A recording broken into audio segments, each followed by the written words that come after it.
Hello बच्चों, कैसे हो आप? सब बढ़िया हो। आज हम एक नया चैप्टर हम डिस्कस कर रहे हैं, cell cycle and cell division. इससे पहले हमने cell the unit of life chapter हमने डिस्कस किया।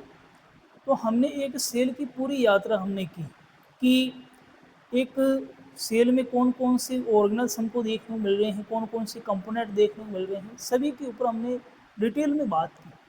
आज हम जो एक नया चैप्टर डिस्कस कर रहे हैं वो है cell cycle and cell division. और ये जो आपका चैप्टर है ये बड़ा ही इम्पोर्टेंट चैप्टर है नीट के पॉइंट ऑफ व्यू से। क्यों इम्पोर्टेंट है?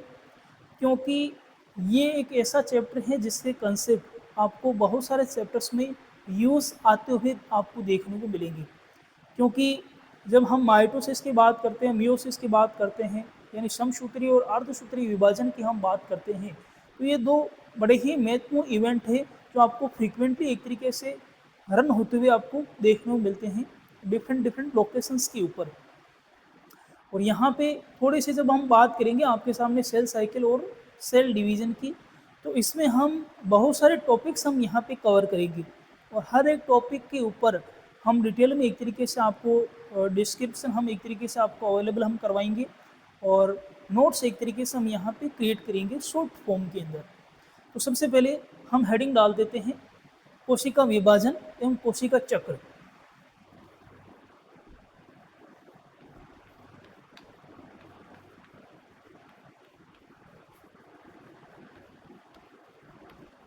एवं कोशिका चक्र।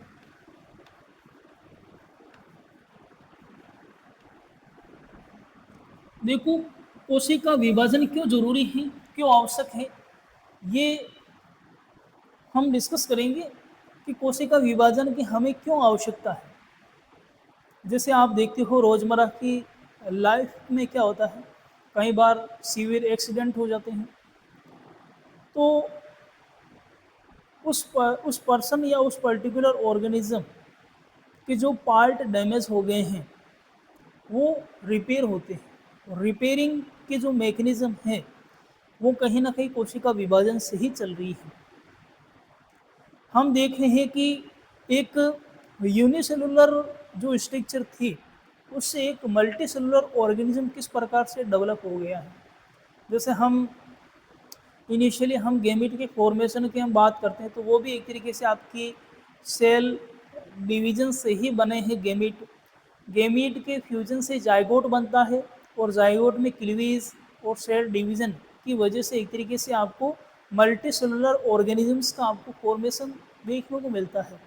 चाहे जीवन की शुरुआत की हम बात करें या जीवन के अंत की हम बात करें, तो थ्रू आउट लाइफ एक तरीके से आपको कोशिका विभाजन देखने को मिलता है सेल्स के बीच में। और ये सेल्स टू सेल्स भी वेरी करता है और ऑर्गेनिज्म टू ऑर्गेनिज्म भी एक तरीके से ये फिनोमिना वेरी करता हुआ आपको देखने को मिलता है। तो कहने का मतलब यही है कि कोशिका विभाजन एक तरीके से एक आवश्यक या एक तरीके से एक महत्वपूर्ण पहलू है कोशिकाओं के अंदर। यानी कोशिका विभाजन एक महत्वपूर्ण इवेंट है या एक महत्वपूर्ण पहलू है। कोशिका विभाजन एक महत्वपूर्ण पहलू है, एक महत्वपूर्ण इवेंट है सेल के अंदर, जिसे हम बोलते हैं सेल डिवीजन। सेल डिवीजन की वजह से जो नई सेल्स बनती हैं, जैसे इससे पहले हमने एक थ्योरी डिस्कस की, सेल थ्योरी।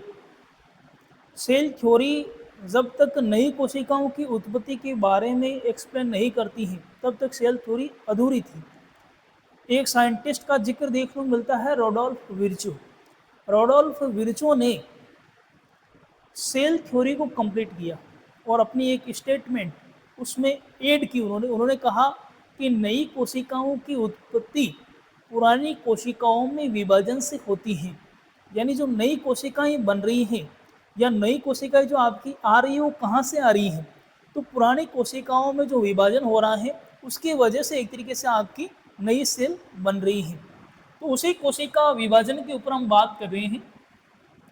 तो इस कोशिका विभाजन के दौरान हमको कुछ इवेंट्स का हमको सीक्वेंस देखने को मिलता है। जैसे हम यहाँ पे कोशिका विभाजन के लिए कोशिका विभाजन के लिए क्या तैयारी की जाती है, कोशिका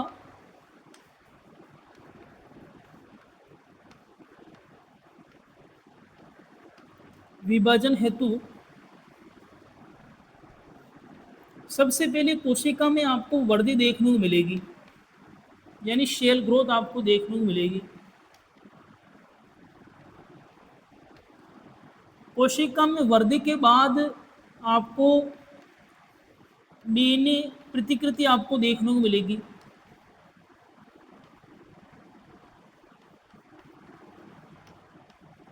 और डीएनए प्रतिकृतिकरण के बाद आपको कोशिका विभाजन देखने को मिलेगा।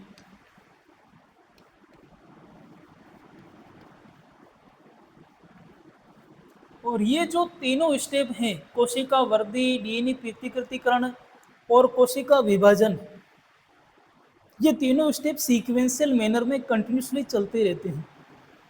जो नई कोशिकाएं बनी हैं वो भी अपना एक तरीके से साइज एक तरीके से इंक्रीज करेगी, उनमें भी डीएनए प्रतिकृतिकरण। डीएनए प्रतिकृतिकरण से आप क्या समझ रहे हो बड़ा जी? डीएनए प्रतिकृतिकरण का मतलब यह है कि यहाँ पे डीएनए की हम 2 कॉपी तैयार करते हैं। एक सेल से 2 सेल बनेगी तो दोनों सेल के अंदर एक एक कॉपीज आएगी।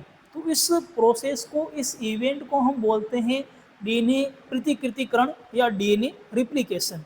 और डीएनए रिप्लिकेशन हो गया है, उसके बाद में कोशिका में विभाजन आपको देखने को मिलता है। तो कुल मिला के यहाँ पे आपको 3 इवेंट सीक्वेंशियल मैनर में रिपीट होते हुए आपको देखने को मिलते हैं। और ये तीनों इवेंट एक साइक्लिक फॉर्म में एक तरीके से रिपीट होते हैं, इसलिए इन इवेंटों को हम यहाँ पे एक चक्र में हम कंसिडर करते हैं, जिसे हम बोलते हैं कोशिका चक्र। देखो कोशिका चक्र क्या है, थोड़ा सा इसे हम समझ लेते हैं। कोशिका चक्र क्या है? अगर मैं आपसे पूछूं कि कोशिका चक्र क्या है, तो आप किस प्रकार से इसको एक्सप्लेन कर सकते हो कि जब कोशिकाएं विभाजित होती हैं तो यहाँ पे कुछ इवेंट्स हैं जो सीक्वेंशियल मैनर में रिपीट होते हुए हमको देखने को मिलते हैं। कैसे समझोगे बेटा जी, कैसे समझाओगे? तो कोशिका चक्र को हम इस छोटे से डायग्राम से हम समझा सकते हैं। हम डिस्कस कर रहे हैं कोशिका चक्र, और कोशिका चक्र में आपको सीक्वेंशियल मैनर में ये 3 इवेंट आपको होते हुए देखने को मिलेंगे। सबसे पहले हम बात कर लेते हैं कोशिका वृद्धि के ऊपर। कोशिका वृद्धि के बाद हम दूसरे इवेंट की बात करते हैं डीएनए रिप्लिकेशन के ऊपर। और उसके बाद हम थर्ड इवेंट की बात कर रहे हैं सेल डिवीजन यानी कोशिका विभाजन की।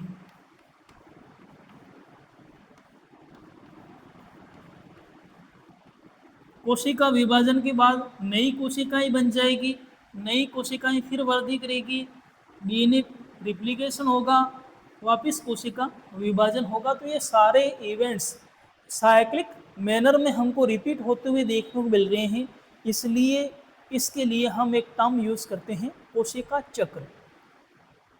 देखो सभी ऑर्गेनिज्म में या सभी ऑर्गेनिज्म के जो सभी सेल्स हैं उनमें आपको विभाजित होने की क्षमता या कैपेसिटी आपको सेम नहीं देखने को मिलती है। यानी सभी कोशिकाएं यहाँ पे सेम एबिलिटी या एफिशिएंसी के साथ में विभाजित नहीं हो सकती हैं। यानी कुछ कोशिकाओं में विभाजन की क्षमता बहुत ज़्यादा पाई जाती है और कुछ कोशिकाओं में विभाजन की क्षमता बहुत ही कम देखने को मिलती है। तो यहाँ पे ऐसा क्यों देखने को मिल रहा है, इसके ऊपर हम बात करेंगे। लेकिन उससे पहले थोड़ा सा हम कोशिका चक्र को समझते हैं। कोशिका चक्र की विशेषताओं के बारे में हम बात करते हैं। विशेषताएं आप समझ रहे हो कि वो कौन से कैरेक्टरिस्टिक फीचर्स हैं या वो कौन से स्पेशल प्रॉपर्टीज़ हैं जो ये कोशिका चक्र रखता है।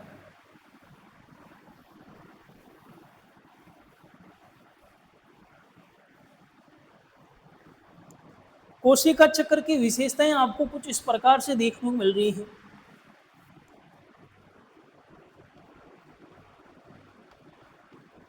कोशिका चक्र की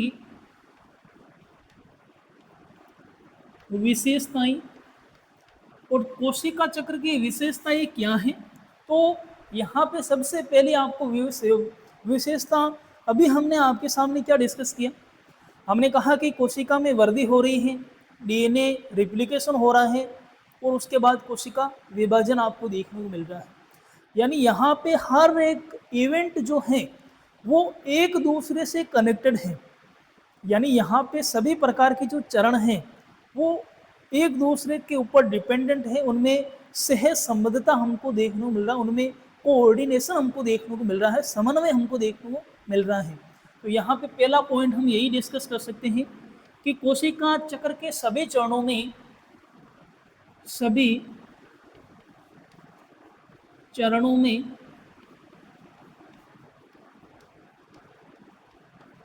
समन्वय पाया जाता है,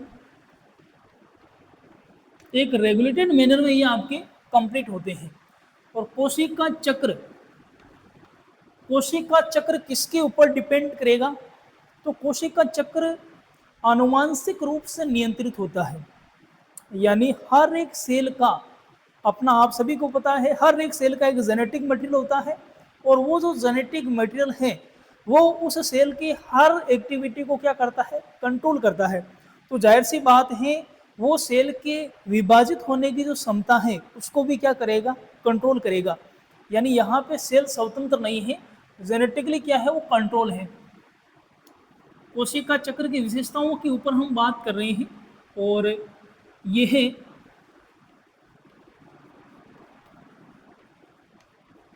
आनुवांशिक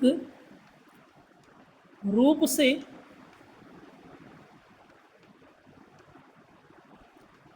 नियंत्रित होता है। यानी आनुवांशिक जेनेटिक जो मटेरियल है वो इसे क्या करता है? कंट्रोल करता है और रेगुलेट करता है और इसे नियंत्रित करता है। और यहाँ पे अगर हम बात करें तो यहाँ पे एक क्वेश्चन हम यहाँ पे डिस्कस करते हैं, और वो क्वेश्चन कुछ इस प्रकार से हैं आपके सामने कि सभी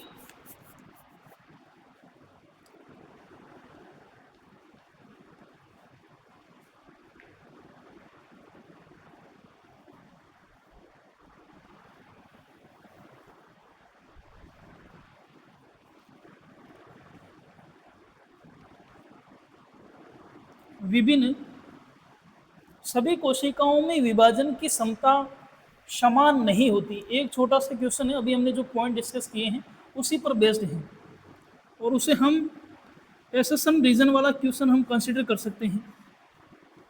सभी कोशिकाओं में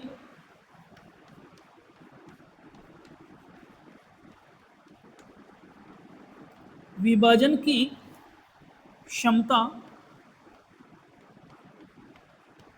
समान नहीं होती है। स्टेटमेंट या आपके सामने असर्शन कथन कुछ इस प्रकार से है कि सभी कोशिकाओं में जो विभाजन की क्षमता है वो समान नहीं होती है। तो अब आपको बताना है कि समान क्यों नहीं होती है ना? तो यहाँ पे हम एक अच्छा रीज़न हम यहाँ पे इस प्रकार से क्रिएट हम कर सकते हैं कि भिन्न भिन्न जो कोशिकाएं हैं, यानी ये जो विभिन्न कोशिकाएं हैं उनमें जो आनुवांशिक पदार्थ हैं उसकी अभिव्यक्ति अलग अलग तरीके से होती है। कहाँ पे एक तरीके से, कहीं पे वो जो सेल कोशिका वृद्धि या कोशिका विभाजन को प्रमोट करने वाले जो जीन हैं उनका एक्सप्रेशन आपको ज़्यादा देखने को मिलेगा। तो जाहिर सी बात है कोशिका विभाजन भी आपको ज़्यादा देखने को मिलेगा। लेकिन बहुत सारे लोकेशंस, बहुत सारी सेल्स ऐसी हैं जहाँ पे इस प्रकार के जो आपके सिग्नल या जो जीन्स है वो एक्टिवेट नहीं होते हैं जो कोशिका विभाजन को प्रमोट करें। बहुत सारे ऐसे जीन भी होते हैं जो कोशिका विभाजन को सप्रेस करते हैं, रोकते हैं, है ना? तो यहाँ पे आपको क्या देखने को मिल रहा है? अलग अलग प्रकार की सेल में जो जीन का एक्सप्रेशन है जीन की जो अभिव्यक्ति है वो आपको अलग अलग देखने को मिल रही है। इस वजह से सभी कोशिकाओं में विभाजन की क्षमता समान नहीं होती है। कारण क्या लिखोगे? एक अच्छा कारण आपका यहाँ पे बन रहा है कि विभिन्न कोशिकाओं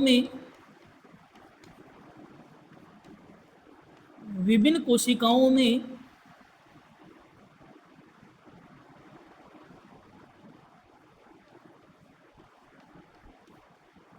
जीनों की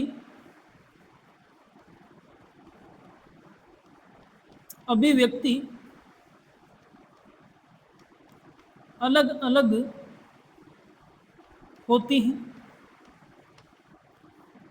बहुत सारी ऐसी सेल हैं जिनमें कोशिका विभाजन को एक तरीके से प्रमोट करने वाले जीन एक्सप्रेस हो रहे हैं, तो वहाँ पे कोशिका में वृद्धि भी जल्दी होगी, कोशिकाएं जल्दी जल्दी विभाजित होगी।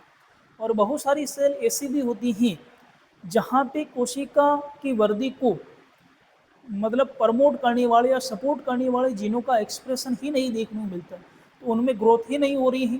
ग्रोथ नहीं हो रही है तो एक तरीके से वो डिवाइड भी नहीं करेगी, है ना। तो यहाँ पे आपको ये आनुवांशिक रूप से रेगुलेटेड मैकेनिज्म आपको देखने को मिल रही है। और सभी कोशिकाओं में विभाजन की क्षमता समान नहीं है, क्योंकि उनमें जीनों की जो अभिव्यक्ति है वो अलग अलग स्तर पे हो रही है, अलग अलग प्रकार के जीन एक्सप्रेस हो रहे हैं। और इनका एक्सप्रेशन सेल टू सेल क्या करता है, वेरी करता है, विविधता या विभिन्नता रखता है। अब देखो, कोशिका चक्र आपका नियंत्रित है आनुवांशिक रूप से। अगर हम एक क्वेश्चन में आपसे डिस्कस कर रहा हूँ कि अगर हम इसके ऊपर ये जो आनुवांशिक नियंत्रण है अगर इसको हम हटा लें तो आपको एक तरीके से कौन सी कंडीशन एक तरीके से उस ऑर्गेनिज्म को या सेल्स को एक तरीके से फेस करनी पड़ेगी, है ना। आपने एक डिजीज का नाम सुना होगा, कैंसर। कैंसर में क्या होता है? कैंसर में बेटा जी यही होता है कि जो सेल्स होती है वो अपनी मर्जी से एक तरीके से क्या होने लग जाती हैं, विभाजित होने लग जाती हैं। यानी अनकंट्रोल्ड ग्रोथ आपको देखने को मिलती है सेल की। सेल का जो जेनेटिक मटेरियल है, जो आनुवंशिक पदार्थ हैं, वो सेल की ग्रोथ को कंट्रोल नहीं कर पा रहा है। इस वजह से वो क्या कर रही है, एक तरीके से ऑटोमेटिकली एक तरीके से क्या कर रही है, ग्रो कर रही है, अपना साइज एक तरीके से क्या कर रही है, कंटिन्यूसली इंक्रीज कर रही है। यानी सेल के ऊपर जो अपना जेनेटिक जो कंट्रोल है वो अपना क्या हो चुका है, लॉस हो चुका है। अपना जेनेटिक जो कंट्रोल है वो अपना हट चुका है। तो उस कंडीशन में आपको एक सीवियर डिजीज कंडीशन आपको देखने को मिलेगी जिसे हम कैंसर बोलते हैं।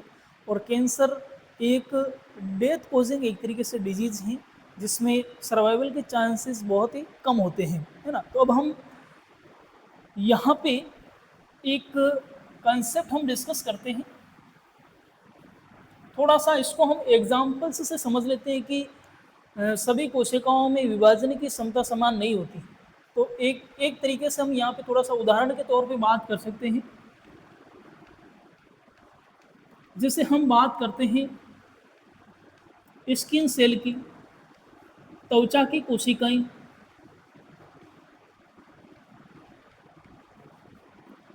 त्वचा की कोशिकाएं निरंतर क्या होती हैं, विभाजित होती रहती है। निरंतर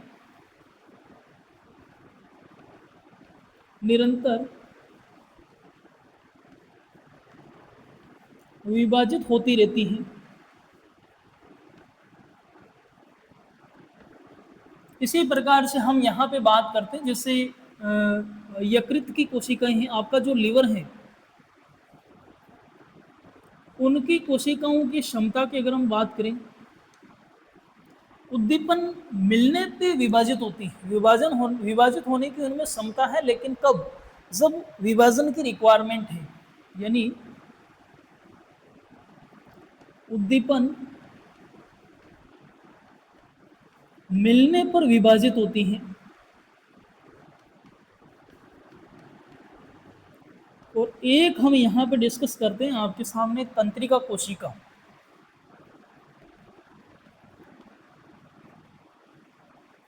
और तंत्रिका कोशिका भी बेटा जी कैसी है? तंत्रिका कोशिका है परिपक्व। और इस परिपक्व तंत्रिका कोशिका में विभाजन की क्षमता नहीं होती है, यानी विभाजित नहीं हो सकती। तो तंत्रिका कोशिकाओं में, परिपक्व तंत्रिका कोशिकाओं में विभाजन की क्षमता नहीं होती है। इसीलिए अगर किसी पर्सन के ब्रेन में एक तरीके से कोई सीवियर डैमेज हो गई है या नर्वस सिस्टम से रिलेटेड एक तरीके से कोई डिजीज़ ऐसी हो गई है जिसमें जो न्यूरल जो सेल्स हैं वो डिस्ट्रॉय हो जा रही हैं, तो उस कंडीशन में उस पर्सन के अंदर वापस रिकवरी के जो चांसेस होते हैं वो एक तरीके से नेग्लिजिबल हो जाते हैं, क्योंकि तंत्रिका कोशिकाओं में वापस विभाजन की एक तरीके से क्षमता आपको नहीं देखने को मिल रही है। जैसे यहाँ पे अगर हम बात करें तो त्वचा की कोशिकाएं जो हैं वो आपकी निरंतर नई बन रही हैं। जैसे ये अपनी जो स्किन है उसमें जो सरफेस वाली जो सेल्स है वो डेड हो रही हैं, नीचे से नई सेल्स इसमें कंटिन्यूसली बनती रहती हैं। यकृत की कोशिकाओं में भी विभाजन की क्षमता है, लेकिन कब? जब इनको स्टिमुलस मिला गया, कोई उद्दीपन मिलेगा, यानी हमने डाइट में कोई ऐसा सब्सटेंस हमने कंज्यूम कर लिया जो टॉक्सिक नेचर का है और उसने हमारी लीवर के सेल्स को डिस्ट्रॉय कर दिया है, तो वहाँ पे रिपेयरिंग के लिए नई सेल्स की रिक्वायरमेंट है। तो यहाँ पे क्या करेगा? यकृत नई कोशिकाओं को बनाएगा। और जैसे ये तंत्रिका कोशिकाएं हैं तो इनमें आपको बहुत ही कम विभाजन आपको देखने को मिल रहा है। तो ये सभी कोशिकाओं में विभाजन की क्षमता समान नहीं होती, ये आप समझ गए होंगे, है ना, कि अलग अलग प्रकार के सेल्स में जो विभाजन की क्षमता है वो भी आपको अलग अलग देखने को मिल रही है, कुछ में ज़्यादा है और कुछ में कम है। तो इस प्रकार से हम इसको डिस्कस कर सकते हैं।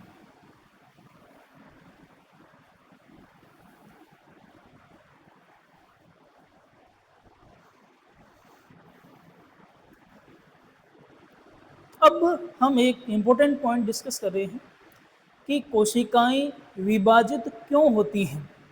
बड़ा ही इम्पोर्टेंट पॉइंट अगर आप समझ पाओ तो, कि कोशिकाएं विभाजित क्यों होती हैं। आपके सामने एक हेडिंग में लिख रहा हूँ,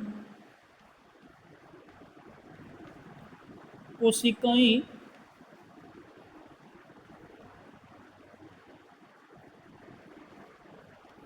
विभाजित क्यों होती हैं।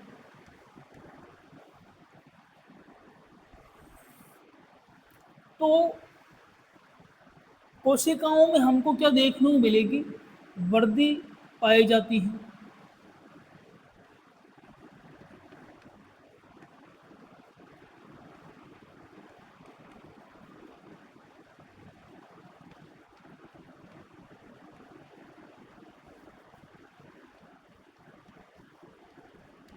ठीक है, कोशिकाओं में आपको निरंतर वृद्धि देखने को मिलती है, ग्रोथ आपको देखने को मिलती है।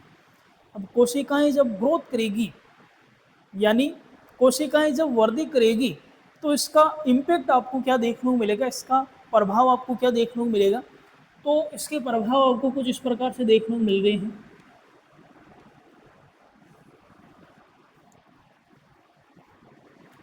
कोशिका वृद्धि की वजह से कोशिका की वृद्धि से कोशिका का जो पृष्ठीय क्षेत्रफल है या सतही जो क्षेत्रफल है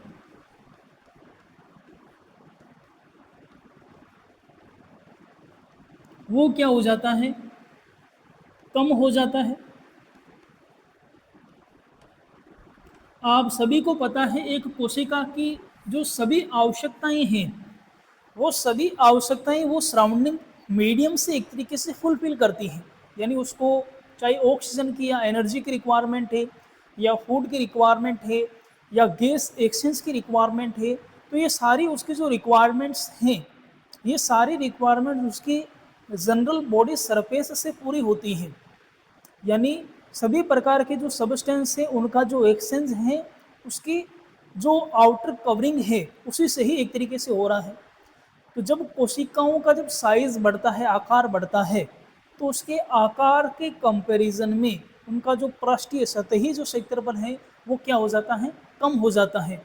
तो यहाँ पे बड़े आकार के जो सेल्स होते हैं उनको यहाँ पे अपनी आवश्यकताओं की पूर्ति के लिए क्या करना पड़ता है, संघर्ष करना पड़ता है। शेक यहाँ पे आपको क्या देखने को मिलेगा, यहाँ पे इस वजह से वो अपने साइज को मेंटेन करके रखती है, यानी छोटे साइज के जो स्ट्रक्चर्स होते हैं उसका पृष्ठीय क्षेत्रफल ज़्यादा होता है और बड़े साइज के जो स्ट्रक्चर है उसका पृष्ठीय क्षेत्रफल कम हो जा रहा है ना। तो इस पृष्ठीय क्षेत्रफल के कम हो जाने की वजह से यहाँ पे कोशिका को क्या करना पड़ रहा है, विभाजन करना पड़ रहा है, विभाजित हो रही है कोशिकाएं। अतः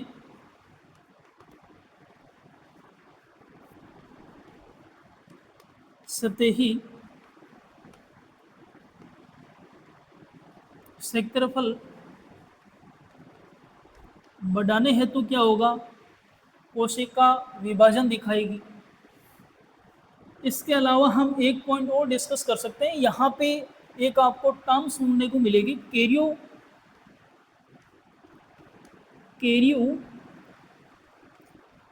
साइटो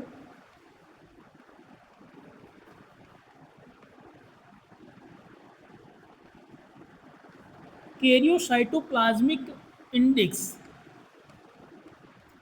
यानी के आई इंडेक्स।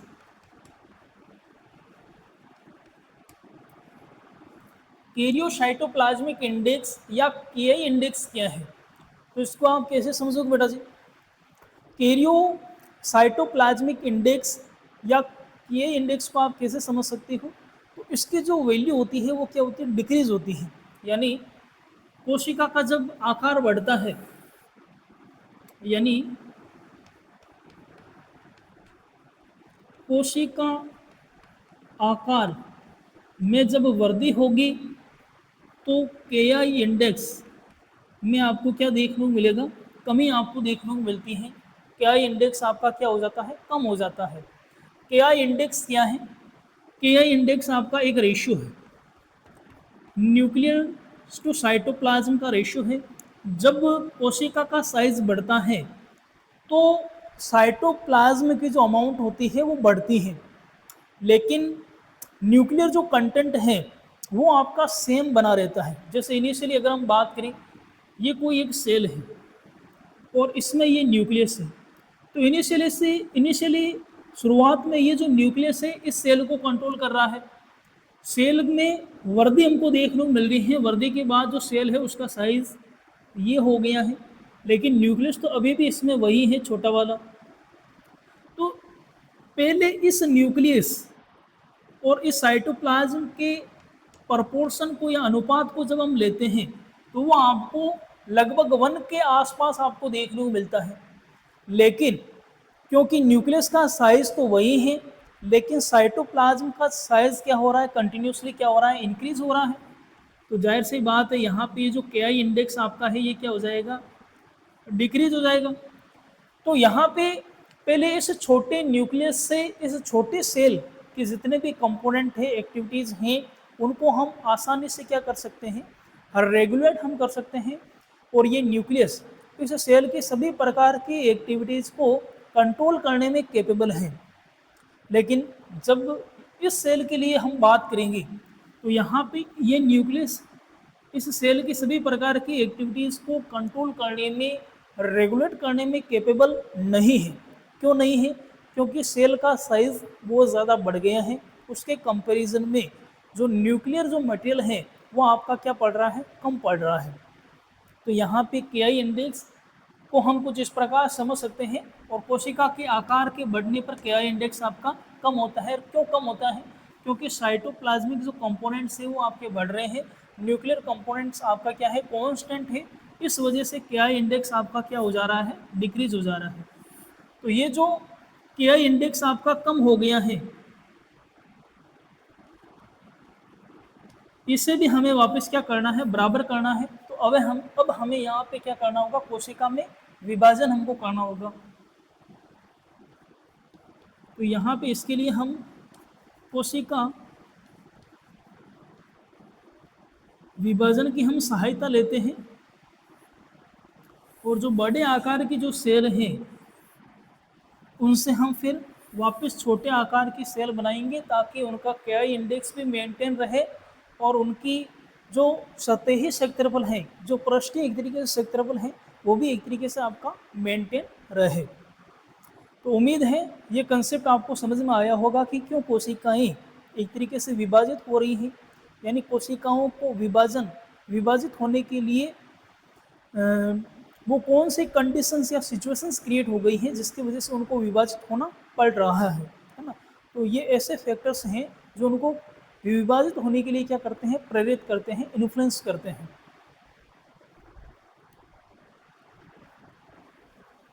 बड़ा ही इंपॉर्टेंट पॉइंट था बेटा जी। एयूप्लाज्मिक KI इंडेक्स क्या है, पृष्ठीय क्षेत्रफल पे क्या इम्पैक्ट आपको देखने को मिलता है जब कोशिका का साइज बढ़ता है। तो इसके ऊपर हमने डिटेल में अच्छे तरीके से सभी पॉइंट्स को कवर करते हुए बात की है। अब हम बात कर रहे हैं कि कोशिका विभाजन आपको कहाँ कहाँ देखने को मिलेगा। थोड़ा सा बेसिक पॉइंट है लेकिन सभी प्रकार के पॉइंट्स डिस्कस करना ज़रूरी है। तो देखो यहाँ पे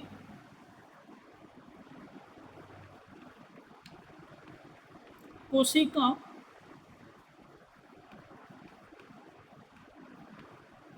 विभाजन दर्शाते हैं, यानी वो कौन से ऑर्गेनिज्म है जो कोशिका विभाजन दर्शाते हैं। जाहिर सी बात है सभी ऑर्गेनिज्म कोशिका विभाजन दर्शाते हैं। इनमें हम एक कोशिकीय यानी यूनिसेलुलर प्रोकैरियोट्स की हम बात कर सकते हैं।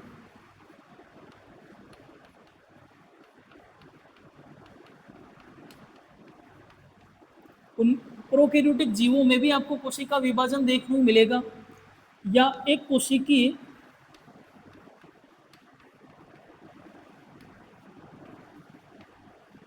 यूकैरियोटिक जीवों में भी आपको कोशिका विभाजन देखने को मिलेगा। या बहुकोशिकीय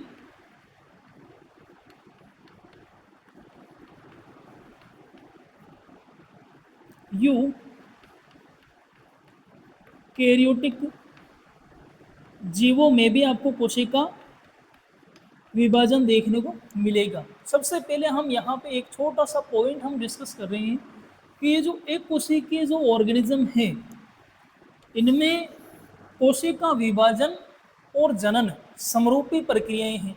यानी इनमें जो कोशिका विभाजन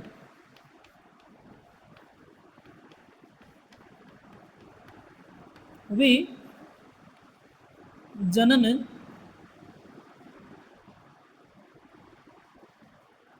कोशिका वर्धी वे जनन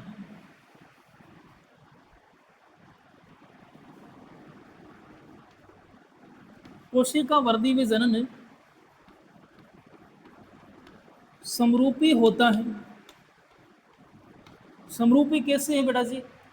तो यहाँ पे कोशिका में जो वृद्धि हुई है वही एक तरीके से यहाँ पे कोशिका में जो विभाजन है वही एक तरीके से जनन है, और कोशिका में जो जनन है वही एक तरीके से कोशिका विभाजन है ना। तो दोनों समरूपी प्रक्रिया यहाँ पे आपको देखने को मिल रही है।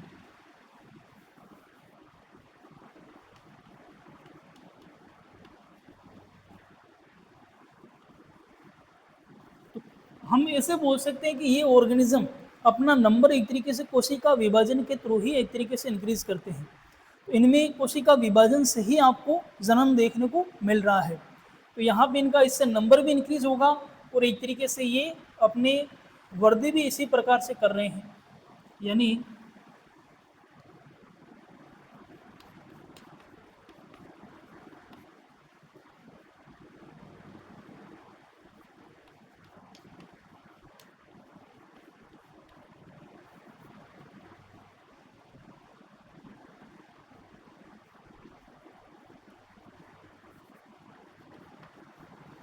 तो जनन से कोशिकाओं में वृद्धि होगी, कोशिकाओं में वृद्धि से एक तरीके से जनन होगा। तो एक दूसरे के ये पूरक हैं, है ना। तो ये आपको थोड़ा सा ध्यान में रखना है। और जब हम बात करेंगे मल्टी सेलुलर ऑर्गेनिजम्स के तो यहाँ पे ऐसा नहीं है। इनमें जो वृद्धि है वो अलग फिनोमिना है और जो जनन है वो अलग फिनोमिना है। तो यहाँ पे जो युग्मनज होता है उसमें क्या होता है, उसमें आपको विभाजन देखने को मिलता है, जिसकी वजह से एक वयस्क जीव बनता है। और वयस्क जीव के अंदर भी आपको क्या देखने को मिलेगी,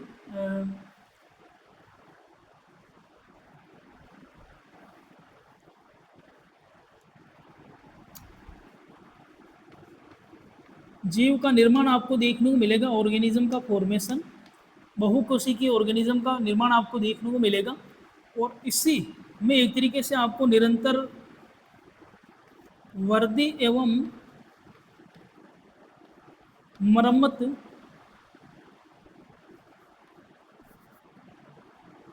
पाई जाती है।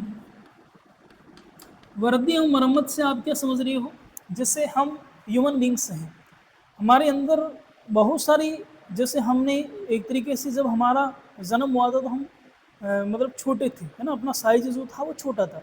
लेकिन जब एक अडल्ट पर्सन की बात की जाएगी तो उसका साइज क्या है, बड़ा है। तो यहाँ पे क्या हुआ है, साइज में वृद्धि हुई है ना, वृद्धि हुई है। और वृद्धि के साथ साथ में मरम्मत यानी रिपेयरिंग, जैसे हमारा कोई पार्ट अगर डैमेज हो गया है, कहीं पे हमें चोट लग गई है, तो वहाँ पे मरम्मत हो रही है, रिपेयरिंग हो रही है। उसी के साथ साथ इंटरनल रिपेयरिंग भी चलती रही, जैसे ये स्किन सेल्स डेड हो जा रही है ऊपर वाली, अंदर से नई सेल्स बनती जा रही हैं। ये एक तरीके से हमारे जो ब्लड सेल्स हैं उनका जो लाइफ स्पेन होता है वो फिक्स होता है। और जो पुरानी ब्लड सेल्स है वो डिस्ट्रॉय होती रहती है, नई ब्लड सेल्स बनती रहती है। तो यहाँ पे मरम्मत और वृद्धि साथ साथ एक तरीके से चलता है। तो इस प्रकार की बहुत सारी एक्टिविटीज़ आपको बहुकोशिकीय जीवों में देखने को मिलती हैं। और एक कोशिकीय जीवों के लिए जो वर्दी है वही जनन है, और जो जनन है वही वर्दी है। दोनों एक तरीके से फिनोमिनाज इनमें सेम है, समरूपी एक तरीके से प्रतीत होते हैं। अब हम थोड़ा सा बात कर लेते हैं कोशिका चक्र की विभिन्न प्रावस्थाओं के बारे में हम बात करते हैं। कोशिका चक्र की प्रावस्थाएं यानी फेजेस ऑफ सेल साइकिल, कोशिका चक्र की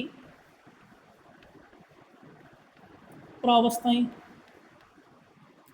और कोशिका चक्र की प्रावस्थाओं को मुख्य रूप से हम दो भागों में हम बांट सकते हैं।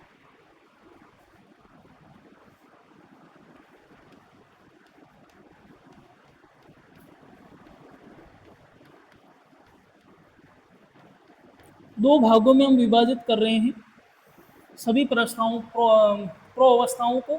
एक हम बोलते हैं यहाँ पे एम प्रावस्था, और दूसरे जो प्रावस्था हैं वो हैं आपकी यहाँ पे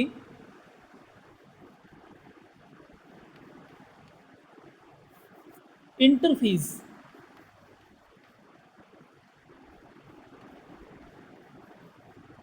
तो यहाँ पे एम फेज और इंटरफेज, दो फेजेस आपको यहाँ पे देखने को मिल रही हैं।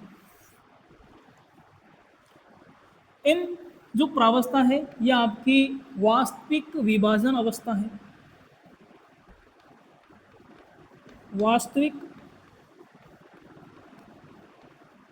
विभाजन अवस्था समझ रहे हो, यानी इस अवस्था में ही एक तरीके से क्या होता है, वास्तविक विभाजन होता है। और विभाजन दो प्रकार से होता है, एक तो कोशिका द्रव्य विभाजन होता है,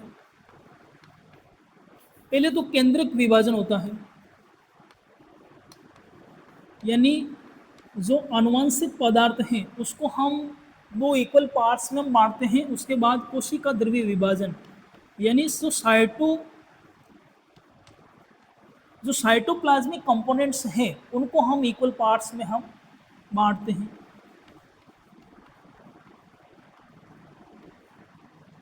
यानी केंद्रक विभाजन और कोशिका द्रव्य विभाजन, और ये विभाजन की वास्तविक अवस्था है, इसे हम बोलते हैं एम फेज। एक है आपकी इंटरफेज। इंटरफेज की अगर हम बात करें तो इंटरफेज के अंदर आपको बहुत सारी उप अवस्थाएं G1 S G2 इस प्रकार से आपको देखने को मिलती हैं।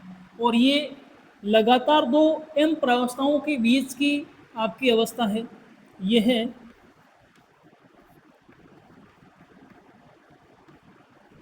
लगातार दो एम प्रावस्थाओं के बीच की अवस्था है। इस लाइन से आप क्या समझ रहे हो कि यहाँ पे जब हम सेल साइकिल को हम डिस्कस करेंगे तो उसमें M phase, interphase, M phase, interphase, M phase, interphase, M phase, इस प्रकार से सीक्वेंशियल मैनर में, रिपीटेटिव मैनर में हमको M phase, interphase, M phase, interphase, इसी सीक्वेंस में हमको रिपीट होती हुई देखने को मिलते हैं। ये जो इंटरफेज हैं, ये दो एम फेज के बीच, लगातार दो एम फेज के बीच की जो अवस्था है उससे हम बोल रहे हैं इंटरफेज। और इसमें G1, S, G2 इस प्रकार की और उप प्रवस्थाएं आपको देखने को मिल रही हैं। इंटरफेज के लिए कुछ और वर्ड्स या नाम हम यूज में लेते हैं, जिसे हम इसे प्रिपरेशन फेज यानी तैयारी की अवस्था भी हम बोलते हैं। तैयारी की अवस्था क्यों बोल रहे हैं? क्योंकि जब कोशिका विभाजित होती है तो उससे पहले वो क्या करती है? तैयारी करती है। यानी कोशिका विभाजन के लिए जितने भी कंपोनेंट्स चाहिए वो सारे इस फेज में बनते हैं। यानी जब हम एम फेज की बात करेंगे तो एम फेज में केंद्रक विभाजन होगा, कोशिका द्रव्य विभाजन होगा, तो उसकी जो तैयारी है वो सारी हम कहाँ कर रहे हैं? इंटरफेज में कर रहे हैं, इसलिए इसे प्रिपरेशन फेज में हम बोल रहे हैं। और इसके लिए एक वर्ड हम ये भी यूज करते हैं, या विरामावस्था भी हम बोलते हैं, रेस्टिंग फेज।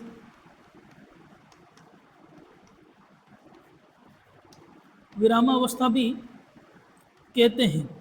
और यहाँ पे विरामावस्था ये शब्द यूज करना एक तरीके से असंगत प्रतीत हो रहा है, क्योंकि यहाँ पे सेल एक तरीके से विश्राम नहीं कर रही है। यहाँ पे जो रेस्टिंग फेज या जो विरामावस्था हम टर्म यूज कर रहे हैं वो अलग सेंस में कर रहे हैं। अलग सेंस इन दी, यहाँ पे सेल के जो साइटोप्लाज्मिक कंपोनेंट है या जो न्यूक्लियस हैं उसमें कोई आपको मेजरेबल एक तरीके से या कोई ज़्यादा एक तरीके से बड़ा चेंज या परिवर्तन आपको नहीं दिखता है, परिवर्तन आपको दिखाई नहीं दे रहा है इस फेज के दौरान। इस वजह से हम बोल रहे हैं कि ये कैसी है? विश्रामावस्था है या विरामावस्था है।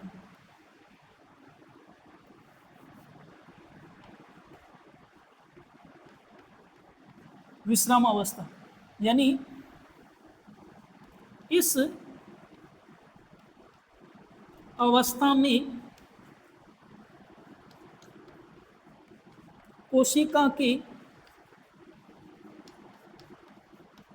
कोशिका द्रव्य वे केंद्रक में कोई विशेष परिवर्तन नहीं दिखाई देता है। देखो, इस अवस्था के दौरान जैसे जब आप एम फेज को डिस्कस करोगे तो उसमें हमको मेटाफेजिक क्रोमोसोम मेटाफेजिक प्लेट पे अरेंज हो रहे हैं, कहीं पे क्रोमोसोम की मूवमेंट हो रही है, कहीं पे एक तरीके से साइटोप्लाज्मिक कंपोनेंट्स को हम दो इक्वल पार्ट्स में हम बांट रहे हैं, तो बहुत सारे इवेंट्स हमको ऑब्जर्व होते हैं। लेकिन इंटरफेज के दौरान इस प्रकार की कोई सी भी एक्टिविटी आपको नहीं देखने को मिलेगी। इसलिए हम बोल रहे हैं कि यहाँ पर सेल आराम से विश्राम की अवस्था में है। लेकिन यहाँ पे विश्राम की अवस्था में नहीं है, प्रिपरेशन चल रही है। आगे की जो स्टेज हैं उसमें जो जो एक तरीके से प्रोटीन रिक्वायर्ड हैं या जो कंपोनेंट रिक्वायर्ड हैं, ऑर्गेनल का जो डुप्लीकेशन है, इस प्रकार के बहुत सारे इवेंट्स आपको देखने को मिलेंगे।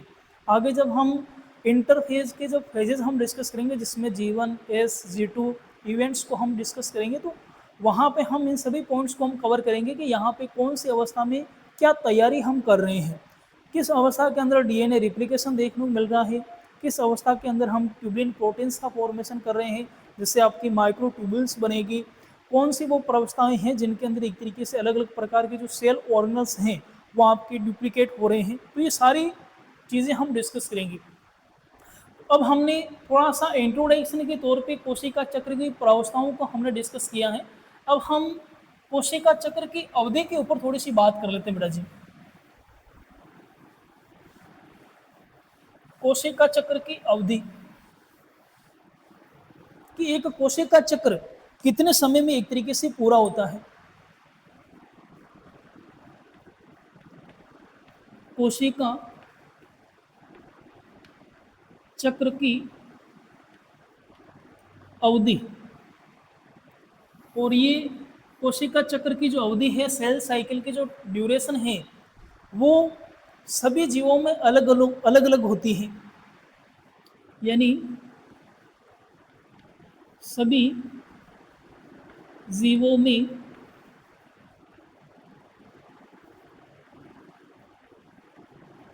अलग होती है, साथ ही एक ही जीव की विभिन्न कोशिकाओं में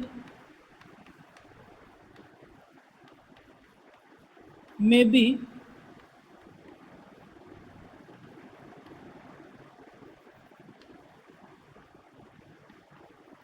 अलग होती है।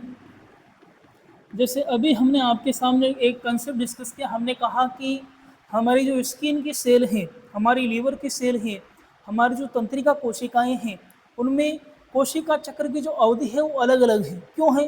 क्योंकि एक तरीके से वो अलग अलग एक तरीके से जो ऑर्गन है उनसे बिलोंग करती हैं, और उनकी जो नेटिव लोकेशन है वो भी अलग है, और उनकी इम्पोर्टेंस या एग्जिस्टेंस भी अलग है। तो जाहिर सी बात है, एक ऑर्गेनिज्म यानी सभी ऑर्गेनिज्म अलग अलग जो आपके ऑर्गेनिज्म है, उनमें जो सेल साइकिल का जो टाइम पीरियड है वो अलग अलग हो सकता होगा, और एक ही ऑर्गेनिज्म की अलग अलग कोशिकाओं के अंदर भी इसकी अवधि में हमको अंतर देखने को मिल सकता है। तो यहाँ पे एज एग्जाम्पल हम बात कर रहे हैं, जैसे एक वेल नोन एग्जाम्पल हम डिस्कस करते हैं। यहाँ पे यीस्ट की हम बात करते हैं, तो यीस्ट में जो कोशिका चक्र की अवधि है वो होती है 90 मिनट, यानी 90 मिनट में एक तरीके से यहाँ पे एक सेल से दो सेल बन जाएगी यीस्ट के अंदर। लेकिन वही जब हम बात करेंगे मनुष्य की, तो मनुष्य में ये जो टाइम आपको जनरली देखने को मिल रहा है, ये आपको देखने को मिलता है 24 घंटे का। यानी 24 घंटे में जो सेल्स होती है वो अपना नंबर इंक्रीज करती है, डबल करती है। अब थोड़ा सा हम इस टाइम ड्यूरेशन को एम फेज और इंटरफेज के अंदर हम क्या कर रहे हैं, डिस्ट्रीब्यूट हम कर रहे हैं। कैसे समझ सकते हो आप? जैसे आपके पास इस प्रकार से सेल साइकिल है, और सेल साइकिल में आपको रिपीटेटिव मैनर में इंटरफेज एम फेज आपको देखने को मिल रही है। जैसे ये एम फेज है, और यहाँ पे G1 फेज है, एस फेज है, और ये G2 फेज है। तो यहाँ से लेके यहाँ तक के ये जो इवेंट्स हैं, ये सारे इवेंट्स हम इंटरफेज में डिस्कस करते हैं। इंटरफेज, और यहाँ पे आपके पास सेल साइकिल का जो टोटल टाइम है 24 आवर्स, उसमें से जो मैक्सिमम टाइम है लगभग 23 आवर्स सिर्फ और सिर्फ इंटरफेज ही आपकी कंज्यूम करती है। एम फेज की अगर हम बात करें, तो एम फेज की जितनी भी एक्टिविटीज़ हैं वो सारी 1 घंटे में क्या हो जाती है, पूरी हो जाती है। चाहे केंद्रक विभाजन की अगर हम बात करें या कोशिका द्रव्य विभाजन की हम बात करें, तो ये पूरी जो फेज हैं, ये फेज 1 घंटे का समय ले रही है 24 घंटे में से, और इंटरफेज 23 घंटे का समय ले रही है, और इसमें आपको G1 एस G2 इस प्रकार से फेजेस आपको देखने को मिल रही हैं। सबसे ज़्यादा टाइम G1, उसके बाद एस, उसके बाद G2 में सबसे कम टाइम लगता है इंटरफेज के अंदर। तो ये हमने थोड़ा सा कोशिका चक्र की अवधि को हमने डिस्कस किया है, और इंटरफेज जो है वो आपके कोशिका चक्र का मैक्सिमम टाइम क्या करती है, कंज्यूम करती है। आप सभी को पता है यहाँ पे कोशिका विभाजन की तैयारी हो रही है, और जितने भी असेंशियल कंपोनेंट्स एक तरीके से रिक्वायर्ड हैं सेल के कोशिका के आकार में जो वर्दी हैं, वो सारे इवेंट्स आपको यहाँ पर देखने को मिलेंगे। तो उसके बाद हम इंटरफेज की ये जो हमने G1 एस G2 ये जो प्रवस्थाएं हमने डिस्कस की हैं, इनको हम यहाँ पे डिटेल में समझने की हम कोशिश करेंगे कि यहाँ पे कौन कौन से इवेंट्स या कौन कौन से एक्टिविटीज़ यहाँ पे हो रही हैं। तो आज के लिए इतना ही काफ़ी है। मिलते हैं